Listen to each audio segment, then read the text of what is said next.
You thought you were over all the Giovanni Reyna Greg Berhalter drama from the World Cup, didn't you? Well, boy, were we wrong. Some bombshell news carried by some serious blackmail allegations, and we're going to try to make sense of it all for you today, as well as looking at the latest results in the Premier League. The supporter section starts right now.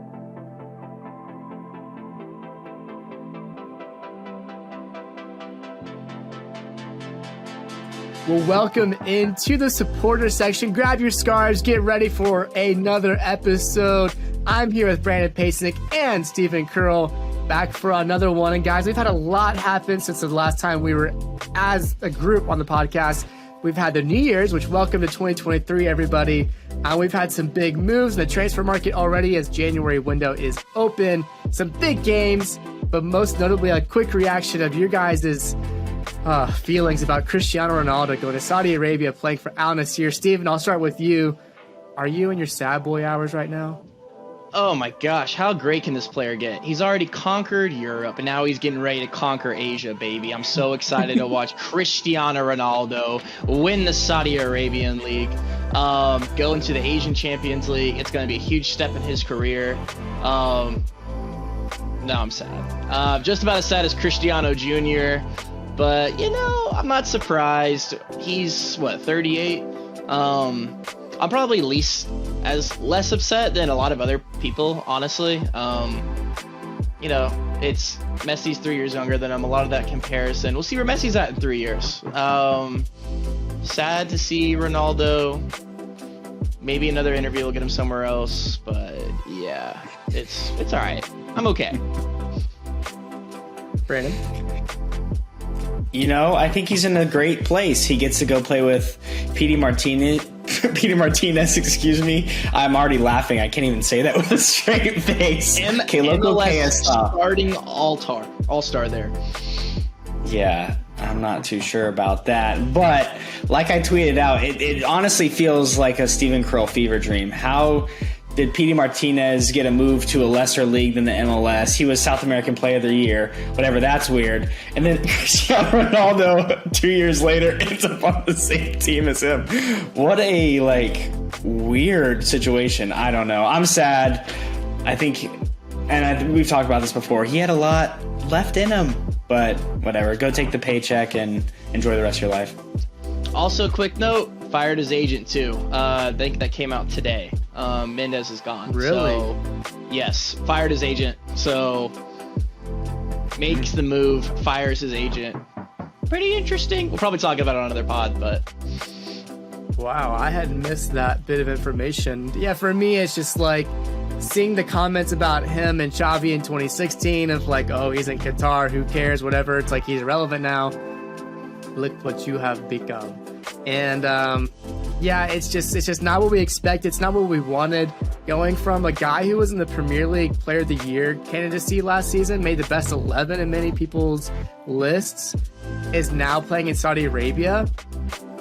I don't know. It's a pretty drastic drop off the face of the earth, and it seems from an outside perspective to be all about the money, this is a guy who has already been all about the money. He's probably close to a billionaire prior to this contract, if not already there. And it's just kind of convenient for him now to disappear into the memory of soccer in the deserts of Saudi Arabia. But, happy for him. He got what he wanted. At the end of the day, we can't decide what people want. That's their decisions to make. But, that's some drama. We got more tea time, our first segment of the day. A little bit of drama involving the likes of Greg Berhalter and Giovanni Reyna. This was something that came out recently, that during the 2022 World Cup in Qatar, that Giovanni Reyna was upset at Greg Berhalter for his lack of playing time. Greg told him early on at camp that, hey, you're probably going to have a smaller role than what you might expect. And Gio didn't take that very well. And you know what, Steven? Someone else didn't take that very well, his parents. Now let's dive into that. I'll give you a bit of a platform to tell us all the tea that the people need to know about this drama. Yes, absolutely. Let's get right into it. Cole, great recap of the previous drama that we thought was big, but let's get into what we're talking about right now, which is Giovanni Reyna's parents playing mommy and daddy ball, U.S. soccer version. So basically, I like to break this down into 4 segments for you to make a long story short. we have the chain of events that has happened, right? So, first things first, we have the allegations of Greg Berhalter being blackmailed at the World Cup by an outside source. I don't know how much clickbait thumbnail you can get other than that. That's sequence number one. Second thing that happens in that is Greg Berhalter creates a Twitter account that he has not previously had, an unverified Twitter account, and releases a 2-page statement via him and his wife Rosalind explaining an incident 30 years ago that had to do with a case of domestic violence when he was 18 years old and they were just dating. Basically around this blackmail, we put 2 and 2 together. He kind of gets ahead of this story that we still don't know what's going on, and talks about how an outside – he doesn't use the term blackmail, though. I think that's very interesting and important to note. He doesn't use blackmail in this statement, but he talks about that somebody had something that would, quote, take him down. So pressure on his family, himself, and the position of being the manager of the U.S. men's national team. So that's number 2. So he releases a statement to kind of get ahead of this curve. Third thing in this sequence is U.S. Soccer comes out and talks about investigating this kind of broad thing of an investigation going on between people in and outside of the organization to do with all of these allegations. And then last but not least, this is where the Reynas come in. It's kind of, all about that Giovanni Reyna stuff. This is where mom and dad get involved. It's no secret they were not happy about the lack of their son's playing time at the World Cup whatsoever. Claudio talking to old teammates like Brian McBride, who is the general manager of U.S. Soccer, and we find out via Danielle, Claudio's wife, also former U.S. women's national team player, that she contacted her friend that also just so happened to be the president of U.S. Soccer. High friends and high places, right? Ernie Stewart, talking about this incident that had happened with Greg Berhalter and his now wife, as Greg Berhalter's wife Rosalind was teammates with Danielle back in college at the University of North Carolina. And all these allegations of blackmail she clears up. I never tried to get Greg fired, blackmail, like she kind of denied that stuff. Also saying this was just me. This was all me. My husband did not speak to anybody. Claudio Reyna, I believe is a chairman or president, is in some sort of leadership role at Austin FC and the MLS. So that's honestly as short as I can make it. There's a lot to unpack there. So I guess Cole, Brandon, initial reactions to the news, expound a little bit more. All of this coming in waves over the past, honestly, 48 hours. How are we feeling? It's insane. It honestly is insane. And why can't we have anything be normal? First of all, this is not how people act. This is not how you react to your son not getting to play at the World Cup. Put into consideration a lot of things. He's a young kid. Maybe he didn't show up how Greg wanted him to show, whatever. Like, that's the manager's decision. That's just how it is. You don't bring up something personal from 30 plus years ago involving 2 teenage kids who are now happily married over 25 years. Like, that's just insane for someone to go back and blackmail someone. I'm going to use the word blackmail. Use that information to try and bring them down in the public eye, which is just so undeserving of anybody, and let alone the head coach of the U.S. men's national team. That's pretty insane. Doesn't matter who you are. But yeah, it's just, I cannot believe this is a real story that we are talking about. I think a lot of people have been reiterating the same thought of just, well, are we really letting daddy ball happen in the public eye? All this different stuff. It's just fascinating to me. And I feel bad for the Berhalters. I mean, imagine their kids finding out about this. Like, mom and dad had a fight that mom got hurt from dad. Just like, now they have to explain that to their kids if they didn't know about it. It's just like, I don't know. It's a horrible memory. And the fact that someone's been sitting on that and decided at this time to let it out is pretty insane to me. And a quick thing as well, just to give some background. about the statement. If you have not looked at Greg Berhalter's statement with his wife, go look at it. But basically, just to summarize it, I think it's important. They had gotten in an argument. Greg talked about that he had kicked his wife in the legs, and that they broke up for 7 months or so.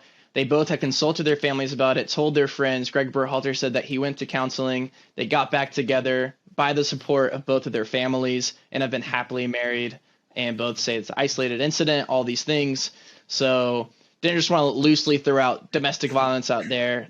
Again, Greg condemns his own actions. But again, 30 years ago, 18 years old at the time, and they since then have worked through it and talk about how great they are together as a couple, as a family, and also that Claudia Reyna and Danielle Reyna are so close by both quoting like family with Greg and Rosalind as well. Go ahead, Brandon. Just want to give that context.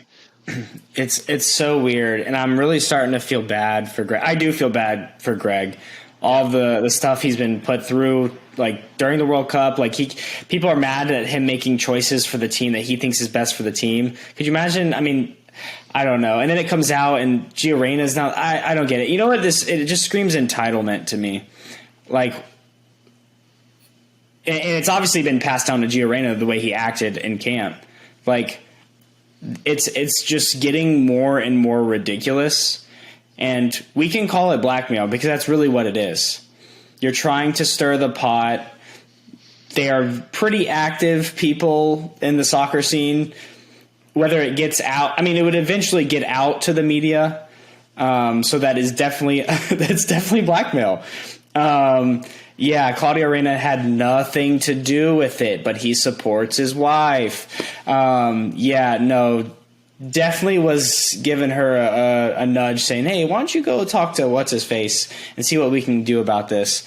I know a lot of people don't like Greg, and so they're trying to get him out. But this is just way, way, way out of bounds. And everything that you guys have said, it's just sad at this point for Greg. You know, already in a weird time. Does he have the job? Does he not? I don't know. Trying to figure out all these things. And then having to deal with family stuff that's brought up now to the public.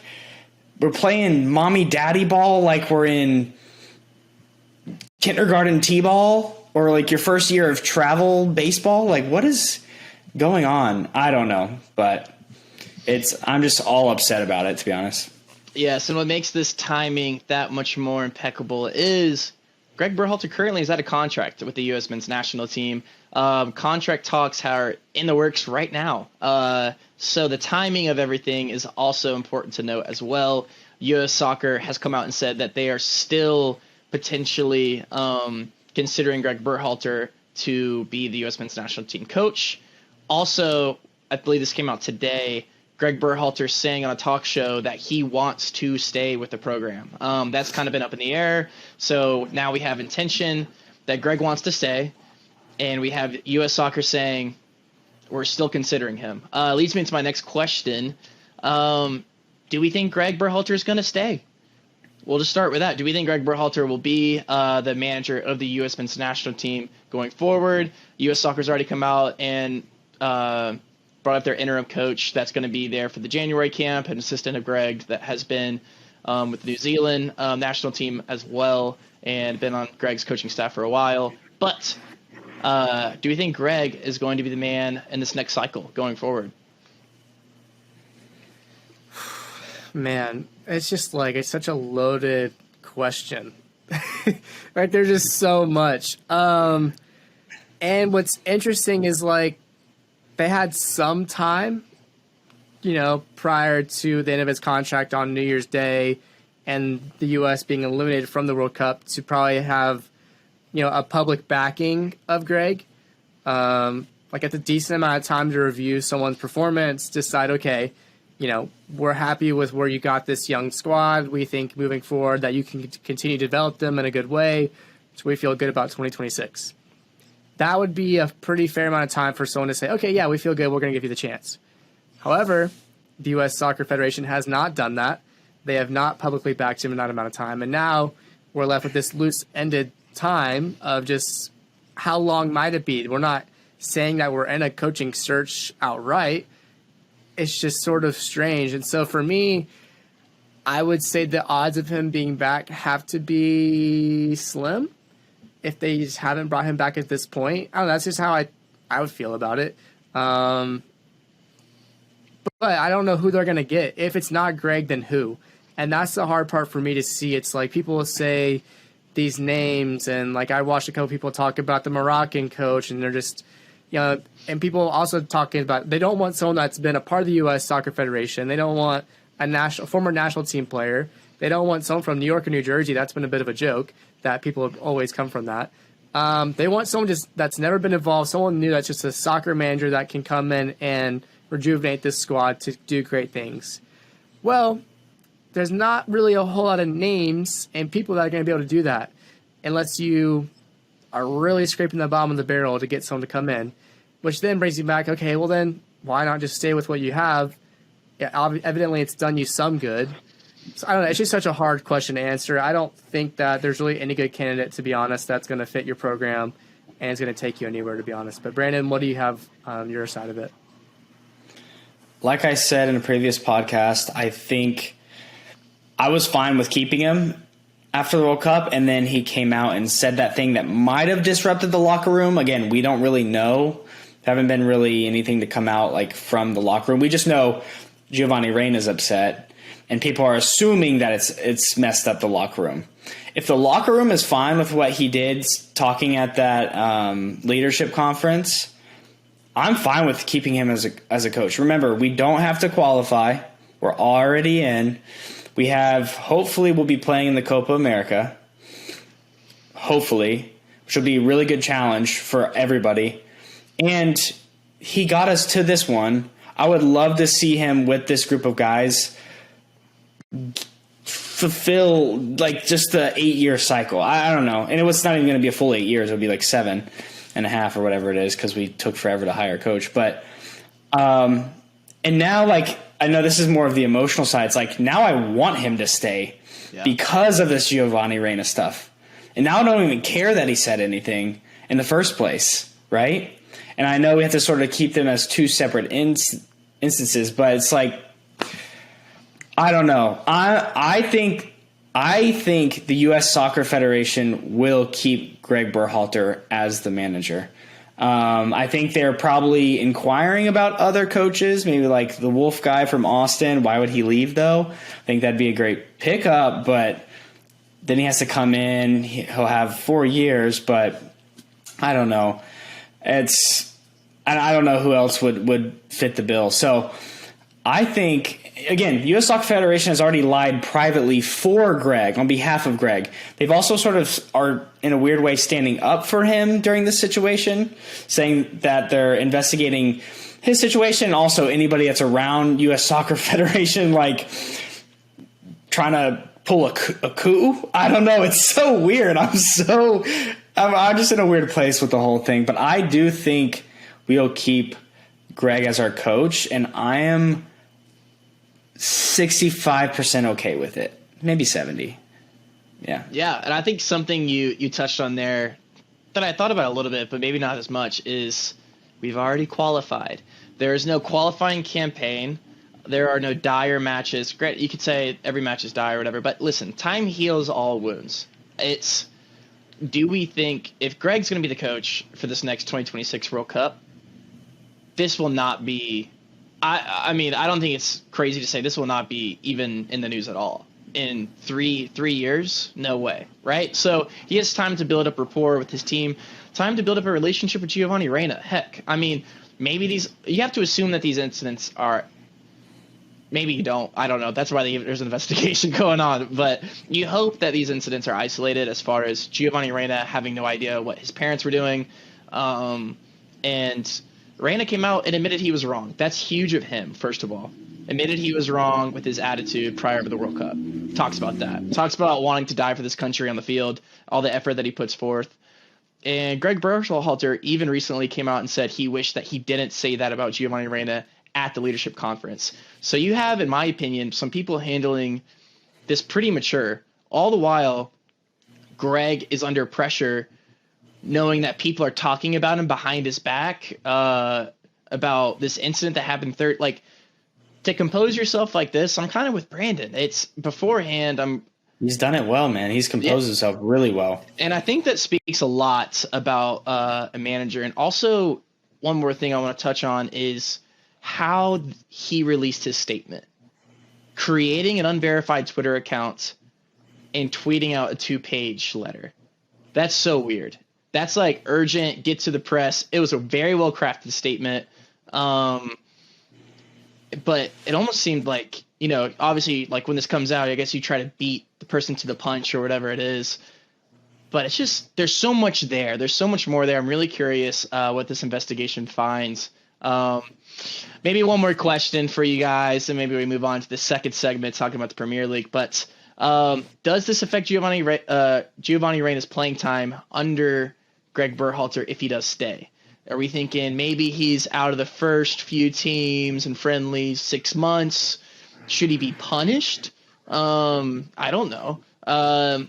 Yeah, how does this affect Reyna's playing time under Greg Berhalter if he stays, or if a new coach comes in? Is it going to be hands off for the Reyna family, or I mean, is Claudio and Danielle Reyna going to be barred from U.S. men's national team games? Like, these are things that we actually have to talk about. Like, if these two people, Claudio and Danielle, end up being found guilty or deemed blackmailing of Greg Berhalter, what's the situation with Gio? Is he going to be on the field?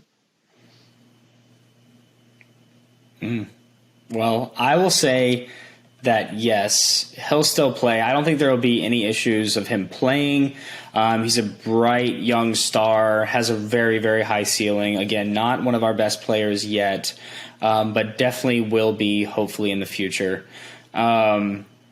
I don't think, even if it's Greg, whoever it is, he'll be playing unless he is tied in with this whole coup thing, blackmailing, whatever you want to call it. And yeah, Claudio should lose his job probably. And yeah, no ties to U.S. soccer, to be honest. It's just not appropriate ever. Think of this happening in a normal job. Like, or in like a different job that's not in the face of the media. Like, you would lose your job and never be welcome back. So it's just like, well, I don't know. They're probably going to get off scot-free, to be honest, and just move on. But it's going to be weird if that happens. I think there will be punishments for the Reyna parents, and there definitely should be. Do me a favor. Think about this: the meme of 2026 of Salt Bay cooking steaks for the Reyna family as they are all barred from watching the World Cup of U.S. soccer. Just maybe Claudio wants to be the head coach. Maybe that's what he's trying to get at. I don't know. Cole? I don't think it's going to affect Gio, honestly, unless he was like, Mom, Dad, please, I need something, like involved, like Brandon just said. But I don't envision him actually having any role. He's just a kid. He's just trying to play sport that he loves. And sometimes parents act out of, our purview, what we can see, and that's just up to them. Like, there's no controlling, people sometimes. And so I think Gio will be unaffected. Honestly, I'm sort of on the redemption arc of Greg and Gio, if that gets to happen, just to work together. Gio might in the future become a guy that Greg is going to be heavily relying on in 2026. So no need to fracture that relationship over something that neither of them really had any control over, to be honest. So I think, yeah, peace is probably the best answer, and redemption and grace, and times when it's not deserved. That's a good word, isn't it? But yeah, I think Gio will be just fine moving forward.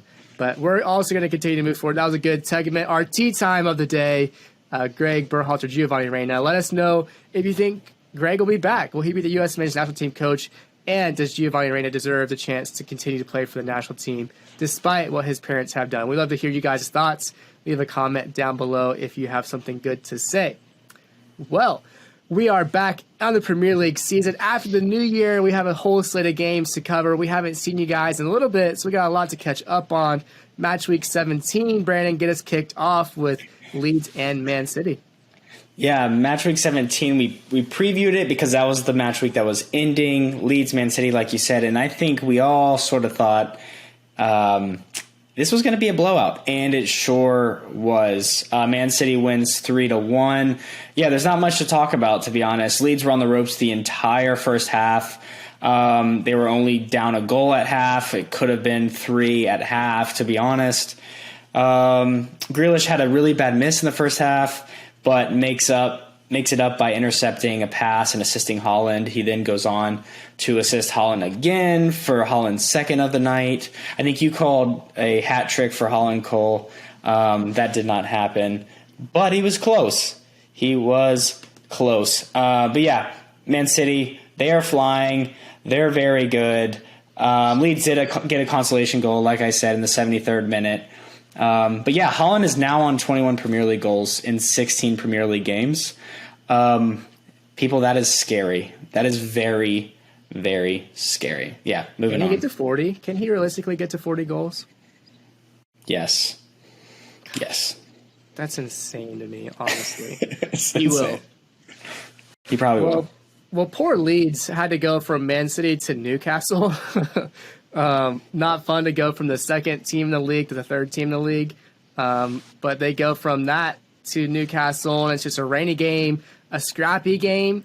We got to see Tyler Adams be a little scrappy in this one, be a little I don't know how to say this without actually saying it. We're getting involved into some extracurricular activities, which was fun to see. We see it all on the internet a little bit. But this one ends 0-0. For Newcastle, they do keep another clean sheet. But Leeds, they get important points. And I think we were kind of writing down our notes prior to this, and we're trying to decide, what are Leeds? And they're sort of exactly what we think they are. They're just not bottom dwellers. They're also not a top tier club. They're currently just sort of riding that middle of the table kind of feeling. And that's not a great thing or a bad thing. It's just Jesse Marsch is finding some identity with this club. And it's scrappy, it's hustle, it's, full 90 minutes. You just know what to expect from Leeds. And yeah, they get a tie against West Ham, which was nice for them. They were down. They let the lead they had a lead, let it get away 2-1 to West Ham, and then they get an equalizer from Rodrigo, who also gets his goal tally up to 10, which fair game to him. But yeah, Leeds are just sort of what we think they are, guys. Not much to add on that one as well. No, nothing from me. They're exactly where they think, or we think they are, they should be, and they'll be fighting relegation probably come the end of the year. But they're just sitting right above it for right now. Yeah, they'll be okay, I think, in the long term. But Arsenal, they had some important games as well. They took on Brighton, which Brighton, they had won the last 3-6, but not so much against Arsenal. Arsenal puts up 4 against Brighton. It ends up 4-2. Arsenal get off things quickly. In the second minute, they get a goal. Saka, he's been so good this season. Odegaard gets on the action, and Kedia. Martinelli, I think, had that kind of was it near post goal that he beat the keeper low. But hey, Arsenal, they're still high flying. They've only lost 1 game this season, which is just insane that we're in January. If you had said that a long time ago, you would probably be in disbelief that they've had 1 loss thus far. They looked really good, but things were a little bit differently when they got to Newcastle. Newcastle at this point is up to 3rd, and 2 of the hottest teams, they go head-to-head, and this was like a heavyweight battle. Newcastle's finally found that confidence. They look like a superpowered team. They're not quite there yet, but they look hot. They've had a lot of clean sheets, but there really wasn't any clear-cut chances from either team. There's a lot of yellow cards, which it's sometimes you referees give 2-3 fouls to play with before you get a real yellow card. It's just this one was oh, you stepped on his foot, yellow card. But at the end of the day, the Magpies will be pretty happy to get a point at the Emirates. But Brandon, this was not without its real drama at the very end. Something happened that the Arsenal fans will want back, won't they? Yeah, like you're saying, very few clear chances. Except, there was 2 penalty calls, I guess you could say, or things that were penalties potentially that weren't called. Gabriel was drugged down in the box, I think by Dan Burn, I want to say. That wasn't given. I could see why it wasn't. maybe in a different game, a less intense game it's given. But this is a top 6 matchup, top 2 matchup, I think, at this point. So there's going to be a lot of things being let go. But at the end of the game, in the 96th minute, literally past the last minute, Xhaka cross hits the arm of Jacob Murphy for Newcastle. I wish I could do it for you or show it to you some way. Just go watch the replay. But I want to pose a question to you guys. Is it a penalty? No. For me, it's just like half the time these penalties are raised about is it or is it not. What do you want these defenders to do? They're 3 feet away from these guys. It's their natural reaction. If your feet are leaving the ground, your arms are going to go up instinctually. So it's just like, what do you want them to do? I think it was one of those cases, like he had no time to react. He's already trying to move his arms out of the way, and it catches his elbow, I think it was. For me, it's not a penalty. It's hard as a defender already to try and play defense, let alone when you have a ball coming at you 50 miles an hour. So for me, no penalty. I'm a man of the people, truly. And we put a little Twitter poll out there on NBC Sports Soccer's tweet of the replay, and we had a 61% voting rate of saying it, yes, it was a penalty. So just to be stirring the pot a little bit, I can't believe it wasn't called. 96th minute, Arsenal would have gotten 3 points. What are we talking about here? Obvious corruption in the league. I wanted an investigation. That poll also had 188 votes. So make sure you follow us on Twitter so you can vote in the next one if you're not doing so already. But I'm with Cole. I don't think it's a penalty. His arm is basically against his body for the most part. It hits his elbow. He's 2 feet away, if that. I mean, it's just like, and I will say I'm more on the defender's side of things. Like, the game is now geared towards offensive players. I wish it would go back the other way a little bit, but yeah, it's not a penalty for me. But in other games, you would see it be called. But I think he was calling a really, I don't know if loose is the word, but he didn't call the Gabrielle one. I don't think there's any reason to call that one. Pretty consistent overall, and I guess that's all you can really ask for at the end of the day. Yeah, even if it's a lot of cards, as long as he's consistent in giving out those calls, like you said, we're okay with that. Brighton, though, they do get back from getting thrashed by Arsenal with a beatdown of their own. Everton, poor Everton. Let's talk about them a little bit.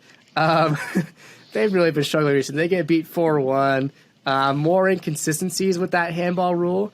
Brandon, you think that they should have had a penalty themselves? Yeah, Lewis Dunk has his arm extended, not natural position, it is sort of close when the ball is it's actually headed at him, goes off of his arm. I'm very surprised it wasn't a penalty. But again, it's almost like flipping a coin. But if it's a top 6 team going against a bottom half team, you best believe they're going to give it to the top 6 team. There is definitely a bias. I don't know if there actually is, but I think there is. So I'm surprised it wasn't given here. But, oh well, I don't really care.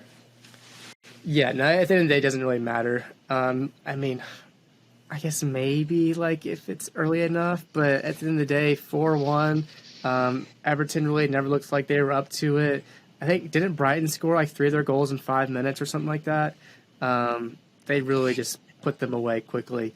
But Demarai Gray gets a consolation penalty in the 92nd minute after he had a really good goal. I think it was against Man City. Late as well, which we've seen him do that in the past. For some reason, when it gets close to the 90th minute, he just has bangers in him.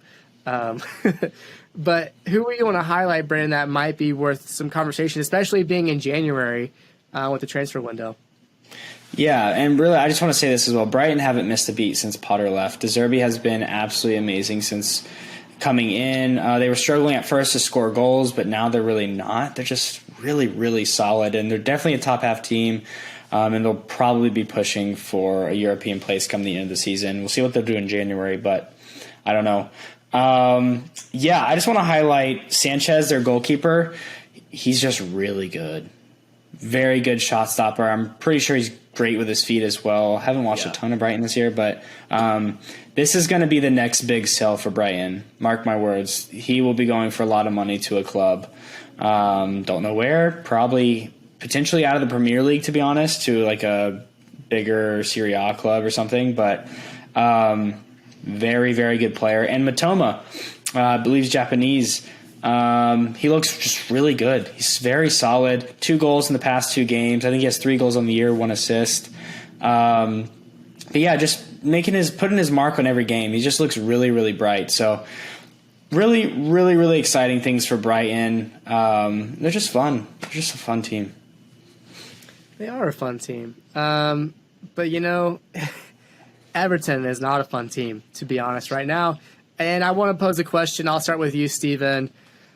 Are we reaching the end of the line for Frank Lampard in his time at Everton and potentially as a top-flight coach?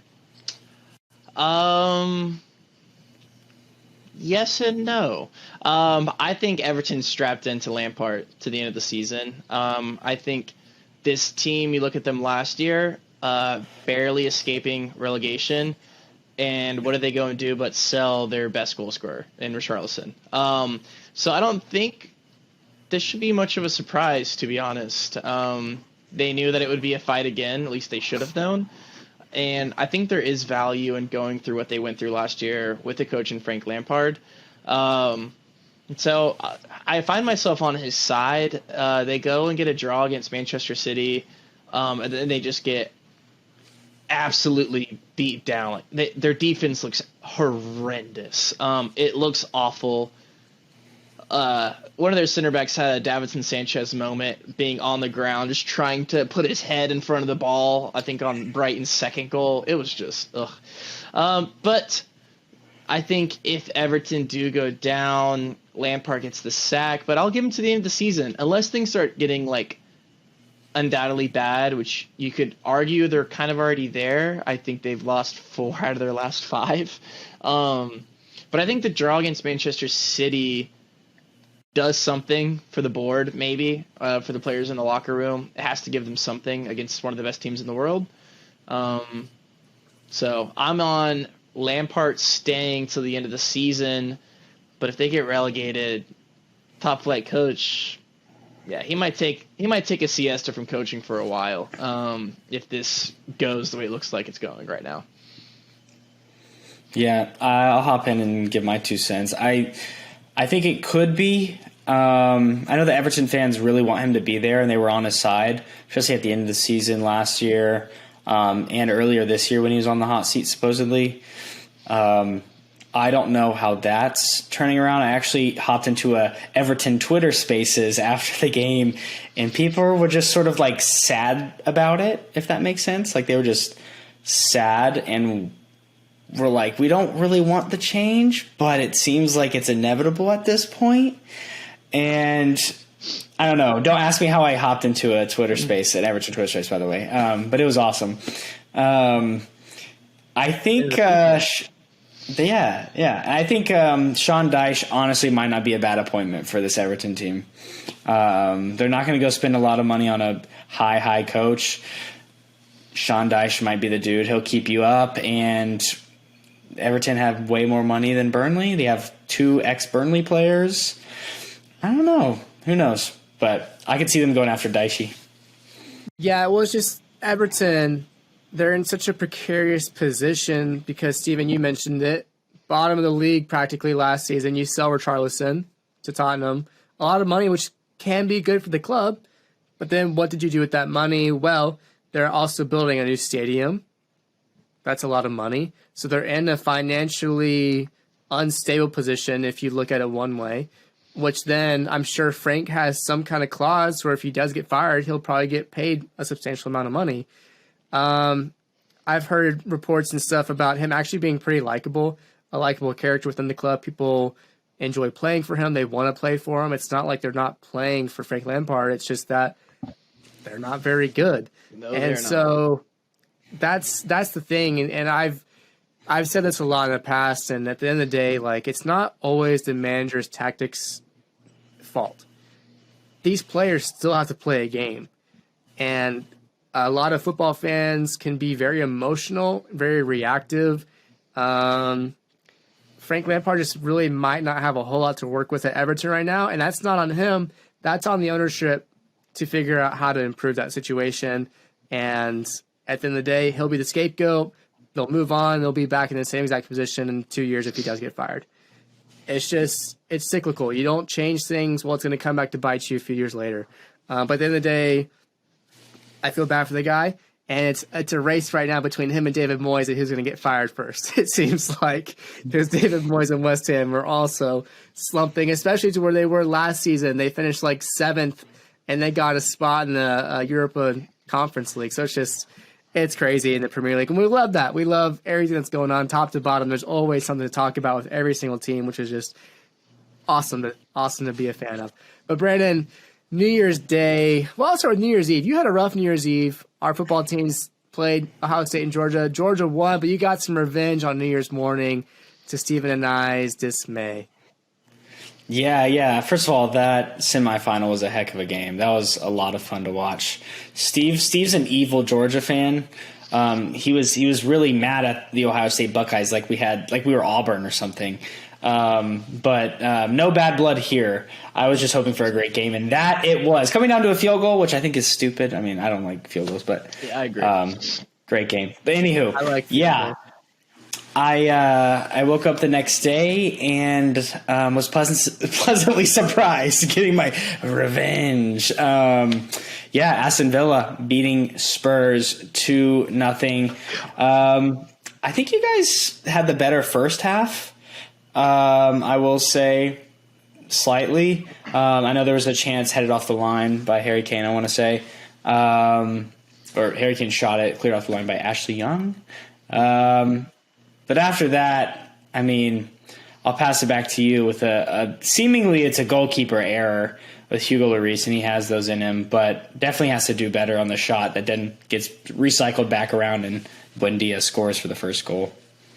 Yeah, and apparently there is a statistic that as far as like individual errors leading to goals, he leads the Premier League, which is never a statistic you want to lead. But yeah, I think positioning wise, Buendia must have just been slightly out of his sight, which he may have just been leaning one way, and then when the shot comes in, he's not ready and prepared. So he bodies, like he tries to corral with his body and just totally makes a mess of it, spills it out right in front of him. His defenders aren't there to react because why would they? The shot's from like 25-ish yards outside the box. So they're not in position to do that. And who actually scored the goal? It's Buendia, yeah. Buendia. Okay, so Buendia comes in, finishes the job. Well, that's never a good thing to have happen. And it's frustrating because Reece has it in him to make incredible saves, but he has it in him as well to do these silly little things. And once again, because of that, now Tottenham goes behind for the 10th straight game in a row, which was just in all competitions. It was the 7th or 8th time in the Premier League, and then you have the Carabao Cup and Champions League and all that as well. Which, oh my gosh, it's insane that the first half this team has been playing. We'll get to them in a second, but what they have been doing up to this point with Villa is just like conceding goals early, looking so shaky in defense. You had the whole Brentford thing with Eric Dyer, and it's just like, what are we doing? It's very, very frustrating. Harry Kane doesn't score in this one. You know, you say he was close on the goal line. But yeah, not what we wanted to see, especially against a team against Villa that's, finding their footing under the new manager. But yeah, just not what we want to see happen on a New Year's Day where we typically actually do really well. Harry Kane normally scores, I think, the most goals, or on his way scoring the most goals in Premier League history on New Year's Day. So not his time this year. Yeah. And I think it was just a Unai Emery, I won't call it a masterclass, but I think he definitely won the tactical battle on the day, got subs right, everything. The second Villa goal, I forget what minute it came in, but again, a really good goal. John McGinn sort of plays, I guess it's a through ball into the box in the air to Douglas Luiz, who's like marauding from the midfield in between the center backs, takes it down one time, and on the second touch, like outside of the boot, puts it over Luis's shoulder. Yeah, really good goal, to be honest. Really good goal. So, very, very Brazilian, if you will. And I was actually surprised we didn't give up any goals coming towards the end of that game. Under Unai Emery, it just seems like Villa can hang on and get results, which I've never, ever, ever, ever, ever, ever, ever, ever, ever been confident that we could do that come the last 10 minutes of a game. And Tottenham in previous years and this year actually love the second half and love being down for some reason and coming back and tying or winning. So the fact that they didn't and Villa stood up, I don't know. It makes me really excited going forward into the second half of the season. And I'm sort of really loving life at Villa right now. Well, Emery also enjoyed his time at Arsenal playing against Tottenham. He's always sort of had their number, which... Oh, yeah. He's never lost to him, I think. Never lost to Spurs. Yeah, he's always enjoyed his time there. Steven, as a Tottenham fan, are you kind of twiddling your thumbs thinking, like, what do we do next? Where do we go from here? It's a January transfer window. Are you full of worries that Antonio Conte might pick up and leave if he's not back this January? What are your thoughts on Tottenham right now? Yeah. Here's the thing with Spurs. They've never been a complete team this year. They know the game plan every single game. It's to suck in the first half and try to make up for it in the second, and you hope that you can. And the whole Antonio Conte thing about not having – he thinks the best we can do is fifth and all that kind of jazz, and we need to spend money in order to catch up. Here's the reality situation.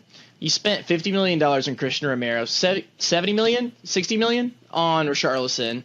You brought in Kulusevski and like permanently, and you brought in Jed Spence. It's like near $150 million. And so it's not like we haven't spent money recently, honestly. Tottenham has been a spending club over the past year and a half, honestly.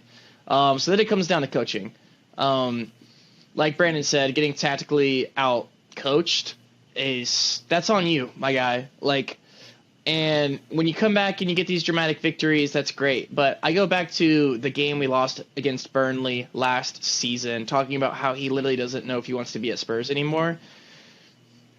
I'm indifferent at this point, talking about Everton's cyclical, cycle of rinse, repeat. That's kind of feel like it is for Tottenham. We'll be around there for that top four conversation. We're always 2 to 3 signings away.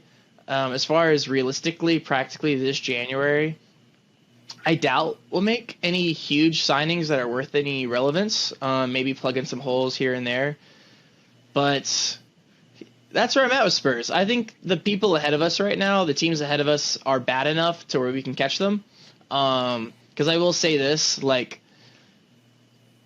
all my negative things to say about Spurs, they do have a drive and a passion. It just sucks what has to inspire it sometimes.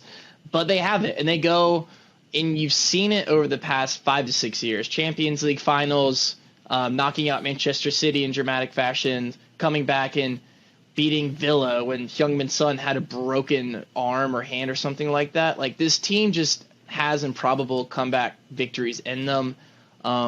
Players all over the pitch that can make a difference. But then you see games like this where you're like, Hugo Lloris, what are we doing? Eric Dyer against Brentford. What are we doing? These are international caliber players on the not top 10, honestly. So that's my rant. I'll get off, but practically going forward, to actually answer your question, I think it's a couple plug the hole signings for January, maybe some more depth. And we've been bitten by the injury bug, so getting the players healthy, coming back, and that's honestly, those are going to be like new signings for Spurs to get Richarlison in this team every day. It's not lost, like, how talented of a player that's not in the starting 11 right now. And I literally just said it 5 minutes ago. People so often want to press the panic button when there's just not any real reason to do so. Tottenham have key injuries right now. Kulusevski, this team is not the same without Dejan Kulusevski. And that's just how it is. That's the reality of the situation. So without him, we don't have that creative winger on the right. Well, you want to back up. Richarlison's not available either. Lucas Moura is not available right now either due to injury. You're missing key midfielders like Bentancur due to injury, and I think he had a suspension as well, even if he was healthy. Son hasn't been great. Sonny hasn't been finding his form yet. Obviously, he had a freaking facial fracture. Hasn't been able to be the same since he even played in the World Cup and wasn't quite the same player yet. So you're banged up. I also think people are reading way too much into Conte's statements and these press conferences. For one, they're pushing the conversation to be about his discomfort at Tottenham. They're asking the questions that are pushing the buttons that way. I really like, he's talked about like he believes in the project, and he talks about like he can't just expand further on. It's like, yeah, whatever. Like, he has a contract. He says what he says. I just think people react way too emotionally about it. He's here now. He has the players he wants to play with. I don't see the issues. I don't feel like we need to be pressing the panic button. This, like you said, if it was January a year ago against Burnley, well, look how that turned out. I think things are going to be just fine moving forward with Antonio Conte. So, but they do turn things around. At the end of the day, they do get the Tottenham 4-0 win against Crystal Palace. Just with the doctor order for Spurs and Antonio Conte. Stephen, Harry Kane does score a brace, so that's kind of nice, isn't it? Yeah. He's at the center of it all the whole day. Go ahead. Yeah, real quick on this Harry Kane thing. What you saw against Villa didn't happen against Palace. Harry Kane got to touch the football. And you saw he was at the center of it all. Hockey assist, as Brandon likes to say. The assist to Son. And he also he was at the center of it all. He had a brace, like you said. He had a regular assist to Son. He goes up, wins a header, then plays a lob ball. Poor defending on Palace, but Son puts it away to vent his frustration of not scoring. But 2 goals, assist, passes the ball out for the Doherty goal too. Big build-up play in that as well. He was at the center of it all, and I think it's simple. Just pass the ball, get the ball to Harry Kane in dangerous spaces, and whether it's 30 yards outside the box, 40 yards outside the box, he can pinpoint passes, he can finish goals, whether it be on the back post or just a tight finish on the far post like you saw as well. But yeah, Harry Kane at the center of it all, and that's what we did not see against Villa. And one thing, we talked about missing key players. Bryan Hill had the chance to start his first 2 Premier League games. He looked really poor against Villa, but Palace, he kind of started to feel a bit more comfortable, finding his own kind of groove. He gets an assist to Harry Kane with that 70s show hair, Bryan Hill. But we start with Man City. We're going to end with Man City. The big matchup of the day as we recorded this was Chelsea-Man City. Chelsea's bad luck, man, continues with even more injuries, adding to their already long list of players out. I mean, it's like a full-on starting 11 of just injured players. Raheem Sterling and Christian Pulisic both left the game in the first 20 minutes. I think Sterling was the 3rd minute and Christian was like the 20th minute due to some knocks. Raheem Sterling's was pretty innocuous, didn't look like a whole lot. And then John Stones made a pretty heavy tackle on Pulisic to knock him out at a goal-scoring opportunity. And Brandon, you actually got an ex-Aston Villa in on the game, didn't he? Yeah, Carney Chukwuemeka comes in for Christian Pulisic. Highly rated youngster. He was actually in Villa's first team all of last year and just didn't get a lot of playing time. We also had a really bad manager last year. So I wish he would have stayed, but I get it. You want to go make a name for yourself. And he almost did in this game. Carney hit the post. But I really thought he and Dennis Zakaria were Chelsea's best players on the day. Zakaria came from Mönchengladbach to Juve, I want to say. And then did he come over this summer when Chelsea were splashing cash? I think so. I want to say that's right. So yeah, Carney almost did it for Chelsea, but in the end he did not. No, and what really ended up happening was the only goal of the day was led in by Kepa Arrizabalaga on an in-betweener. It's so hard for me to see this because as a keeper, like, you have to protect your goal, but you also have to understand what you do is going to affect the run of play. And this ball is like a perfectly placed, like, kind of Bermuda Triangle ball where if he goes out, gets a hit on it, well, if he scuffs it or just bats it out that way, well, you have Erling Haaland waiting on the end of the ball. But if you don't go for it, you have to rely on your defenders to make the play behind you. He let this one go, and Mahrez comes in the back post, beats Cucurella, and gets the only goal of the game, which a lot of people are calling Kepa out for probably a big mistake. It was a perfect pass by Jack Grealish, yeah, I think. It really was perfectly weighted, right spot. Sumptuous, tasty, you could say. The 2 subs going on, getting dangerous early. But Chelsea, they sit 10th right now on 25 points. Only 4 points from the last 5 games. So you said a lot of injuries. That's not good, though, to be where they are at this point. You said that Brighton are not missing Graham Potter. Well, Graham Potter might be sort of missing Brighton at this point. What are Chelsea at this point, and what can they look to do by the end of the season, Brandon? I'm not entirely sure. Like we said, they're on 10th. Their run of form is not great. They looked up for it today, though, with like a weird lineup after the injuries. So I want to say they'll be fine, but this also might be a long time coming. Just change of the owners, all the stuff that was going on last year, change of the manager, injuries. It's going to be real interesting come the end of the season to see where they're at. What do you think, Steve? Yeah, this is a very good bad team. No, I think this is a classic. Finding their footing in the Prem this year with coaching changes. Listen, they've already fired Tuchel. They're probably going to fire Potter. But maybe. I don't know. We can talk about that. But I could see this team winning an FA Cup, a Carabao Cup, but finishing outside of Europe. The Newcastles and Brightons are here to stay. Tottenham, Manchester United looks way better of recent under Ten Hag. Then you have Manchester City. Then you have ours. It's like there's just no room. There's no room for an unstable Chelsea with injuries. But this is still a very good team.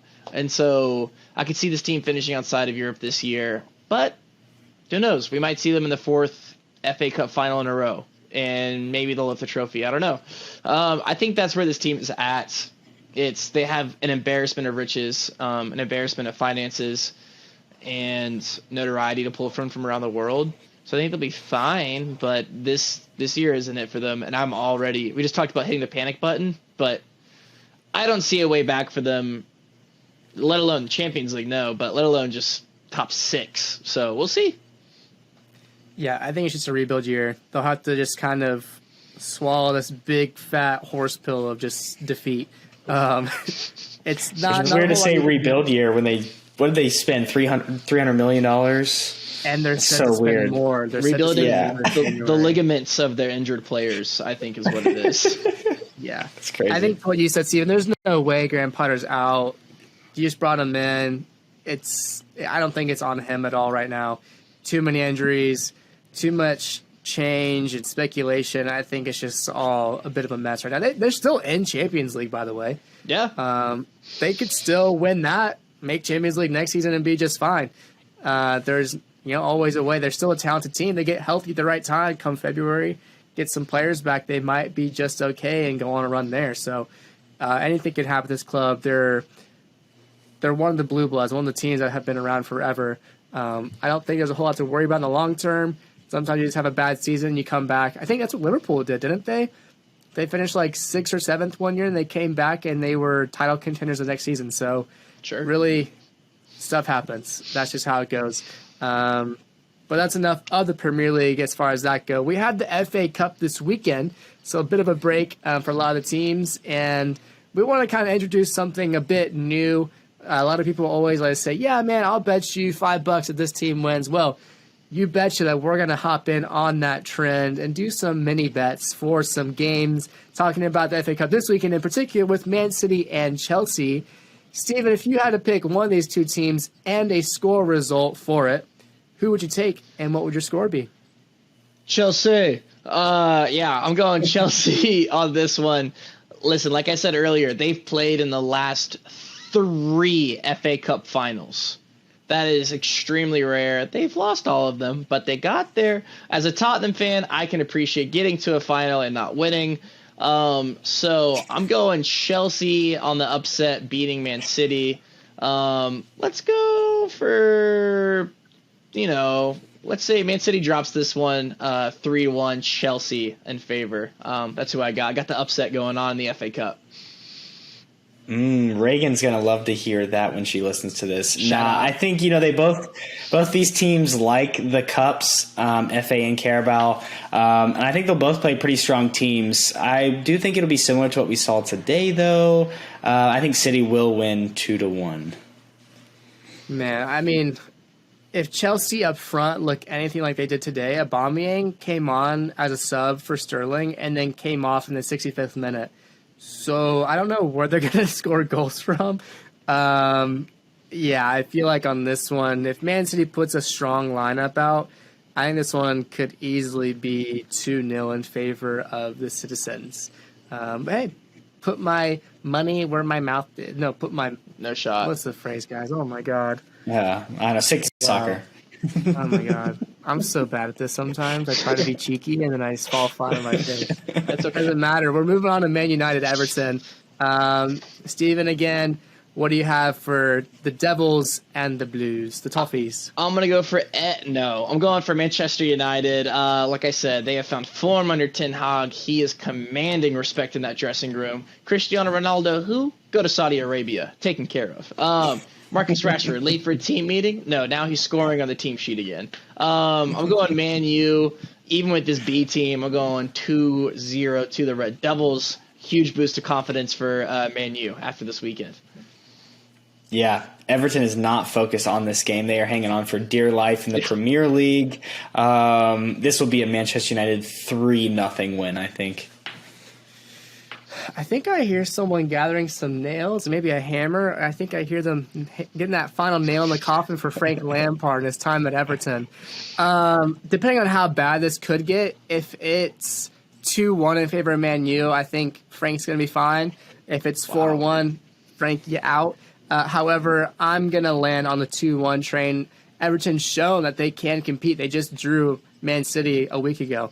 So they still have it in them to perform as a club, as a team. They know that FA Cup, anything can happen. Even the small teams, they can compete.